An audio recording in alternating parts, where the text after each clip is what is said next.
गैर मुमकिन उस वक्त जीना फर्ज है इंसान का, और है जरूरी लहरों के संग खिलना जब हो समुद्र पर नशा तूफान का, जब हो समुद्र पर नशा तूफान का। सुप्रभात। आज मैं आरुष होली फैमिली स्कूल कक्षा 8वीं का छात्र आप सभी के सामने भगवत गीता के कुछ श्लोकों का उच्चारण करने जा रहा हूँ। वैसे तो भगवत गीता का हर श्लोक हमें कोई ना कोई सीख अवश्य देता है, लेकिन समय सीमा होने के कारण आप सभी को केवल उन्हीं श्लोकों के बारे में बताना चाहूंगा जिन्होंने मेरे जीवन पर सर्वाधिक प्रभाव डाला है। मेरा पहला श्लोक 4थे अध्याय का 7वां श्लोक है। यदा यदा हि धर्मस्य ग्लानिर्भवति भारत अभ्युत्थानम धर्मस्य तदात्मानं सृजाम्यहम्।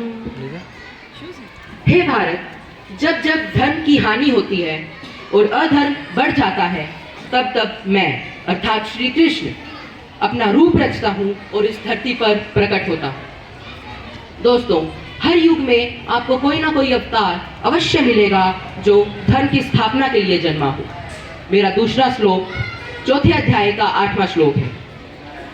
पवित्राणाय साधूनां विनाशाय च दुष्कृतां धर्म संस्थापनार्थाय संभवानि युगे युगे। अर्थात श्री कृष्ण कहते हैं कि सज्जनों की रक्षा करने और दुष्टों का विनाश करने मैं, और धर्म की स्थापना करने मैं अर्थात श्री कृष्ण इस धरती पर युग युग में प्रकट होता हूँ। मेरा तीसरा श्लोक 2 अध्याय का 47वां श्लोक है। कर्मण्येवाधिकारस्ते मा फलेषु कदाचन मा कर्मफल हेतु भूर्मा ते संगोस्तव कर्मणि। अर्थात श्री कृष्ण कहते हैं कि हे पार्थ, तुझे केवल कर्म करने का अधिकार है, उसकी फल की इच्छा न रखी।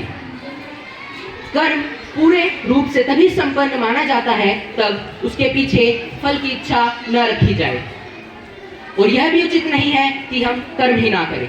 अंत में अपनी वाणी को विराम देते हुए मैं यही कहना चाहूंगा कि अंतिम जीत मेरी होगी, यह निश्चित परिणाम है।